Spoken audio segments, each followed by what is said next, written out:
week in social studies, we will continue our lessons on colonial life. So last week we talked about colonial houses, and we also talked about the 13 colonies in each one. So this week we are moving on to colonial shops. So they didn't have like how we have grocery stores, like we can go to Walmart, we can go to Super One, Albertsons. They didn't have all of that at that time. So they had shops that would be in like their little towns, and these shops were where you would go for certain things. So we'll kind of discuss a bunch of those shops on this week. So we'll be on page 50 in our book. So colonial shops. In colonial towns, there were many craft shops where craftsmen work. Everything was made by hand in these shops. A large town would have many shops. What kind of shops will we see? So let's go ahead and talk about the first one, which is the silversmith.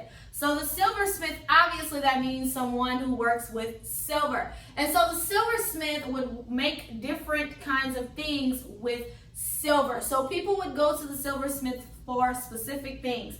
For example, he would make buckles, like a belt buckle. He would make candle holders, earrings for the women, spoons. And sometimes a silversmith would be called the town watchmaker, which means he makes watch. So silversmiths, if you wanted like a candle holder, a buckle, or a watchmaker, spoons, and any of that type of stuff, you would go to the silversmith. And so they also have a picture here, and then there's a man working, doing some stuff in the silversmith shop. So that's the first shop we will see, the silversmith. All right, let's go to 51. Now the blacksmith. The blacksmith is a little different from the silversmith. The blacksmith uses iron to make different things. Now iron and silver are metals, and so iron though is a stronger metal, so you can make a lot of like harder things, usually tools. But anyway, so down the street you can hear the clang clang of a hammer against iron. A blacksmith is working hard with the iron. He makes nails and hinges, farm tools, and horseshoes by hand.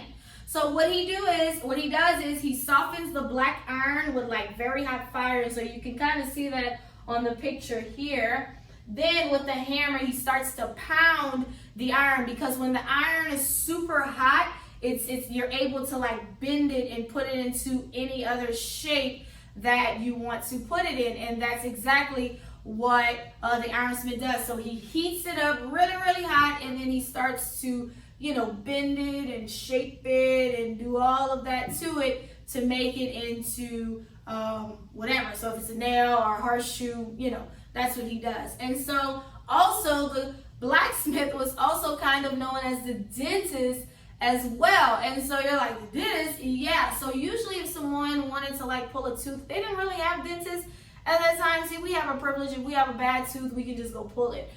They would go to the blacksmith, and so the blacksmith made tools. So what he would do is use his tools, and he would pull out the tooth. So if someone needed a tooth pulled, they would go to the blacksmith. Yeah, so imagine. I'm sure it probably hurt, but maybe not as bad as that toothache. All right, so let's turn to page 52, and we will now go to another shop, which is the joiner's shop, who was the cabinet maker's shop. So we know what cabinets are, right? And so the joiner would make cabinets. He would also make desks and chairs and tables and furniture. So the joiner was known for making furniture, things you would need in your house in different places. That's what the joiner made, okay? And so the joiner's job was that. And so you can see all the pictures here. And so on Thursday when we do our Zoom, I'll also show you the video. So next we have the cobbler. The cobbler is known for making shoes. So shoes were made at the cobbler's shop. So if you needed a pair of shoes. Now we have a luxury. Today we can probably look in our closet, and I'm sure we all have at least a good 5 pair, maybe more of shoes, right? And so, but in that time, colonial times, usually they would have 1 pair at a time, and they would really keep that pair for a long time. That was their shoes. Like that 1 pair they had, that was the pair of shoes they had. So the cobbler would make shoes, and so they needed a cobbler because their shoes would wear out pretty quickly because they walked. Remember, they didn't have cars like us and all of that. They would have to walk everywhere they went, so their shoes would wear out pretty quickly. So that's why they had a cobbler's shop, because shoes often needed to be repaired, or shoes needed to be made and sold often, so they had a cobbler's shop. Now we can just go to like shoe stores and buy our shoes, right? And so the cobblers didn't also make a left and a right. See, now we have shoes a left and a right, but they just made like one standard shoe. And so eventually your shoe would kind of form to your foot. So your foot would break the shoe in, whether it was left or right. So yeah, so they didn't have a left and a right. They just had shoes. And eventually your feet in the shoe would make it a left and a right. Okay, so that's the cobbler. So now let's go to other shops. So there are other shops to see. One is the apothecary, which would be like the pharmacy, right? So you know, if you get sick or something like that, you go to the pharmacy. Well, the apothecary was the shop where they would go and get medicine. Now, it was natural medicine. They would mix spices and herbs together for medicine, okay? You could also buy barrels from the cooper. Now, barrels were good for like storing things like foods. They would store water sometimes in barrels, fish, molasses in these barrels. And so that was, a place. Now we have deep freezers to store food, right? Like if we want to freeze something, we have a pantry to put like canned goods and stuff. But remember, this is a different time. In the colonial times, they didn't have all what we have now. So they had to buy barrels to store food, and the barrels were made just right so that the food would be stored. So if a barrel had just like one crack in it or something not right about it, it could potentially like spoil the food. The food wouldn't be good. Okay, so next we have the whitesmith's shop. They would make things from tin. So tin is also a type of metal, Tin, tin. And so they would make candle holders, lanterns, cups, and things like that from the whitesmith.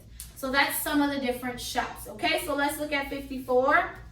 Buying and selling. So that became a business for some people. That's how they made money. But not only did they do it by making, trading with money, they also did what's called trading as well. So as you can see, colonial stores were very different from the stores we have now. Today you cannot see the items being made when you go shopping. Instead, items are mostly made in factories, so stores can buy them to sell. So that's actually a city called Williamsburg, Virginia, and they have a part in the city where you could see what colonial life was like. So if you ever go to Virginia one day, Williamsburg, you could go there and you could see, it's a great example of what colonial life is like. So the people, they dress like how they dress, they have the shops, all of that just like colonial times. So it's a pretty cool thing, you could see. So something else was different in colonial times. Not all the people had money. That's what I was saying. So some people didn't have money to go to the shops and buy stuff. So what they did was they would barter it, which means to trade. They would trade. They would say, I would give you this if you give me this. So a colonist could bring like vegetables, because remember, they had their own farms and all of that. So if he didn't have money, he could bring some vegetables to, say, the blacksmith and say, I need some horseshoes. Or he could bring to the whitesmith and say, I need some spoons. So that's the different things that they could do. Some of them had money to purchase, but some of them would buy things with fruits and vegetables and things like that. Okay, so in 55, they just have like different items. You can match it to which shop you will get it from. So that's your social studies lesson this week on